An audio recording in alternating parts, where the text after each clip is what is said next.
Dua drone Rusia terekam menghancurkan posisi yang dihuni tentara Ukraina. Rekamannya beredar di Telegram pada Senin 17 Juni 2024. Dalam keterangan unggahan disebutkan, bangunan dan parit militer Ukraina dibuat runtuh akibat pekerjaan luar biasa dari operator UAV.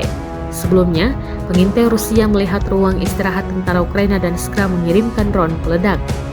Ketika para tentara Ukraina mencoba memahami apa yang terjadi dan pada saat yang sama menyeret teman mereka yang terluka untuk berlindung, operator kami meluncurkan drone kedua yang mengejar para pengungsi dan menghancurkan rumah tempat mereka bersembunyi. Jelas narasi unggahan. Rekamannya pun menuai berbagai komentar dari warganet.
Download Tribun X sekarang, menghadirkan lokal menjadi Indonesia.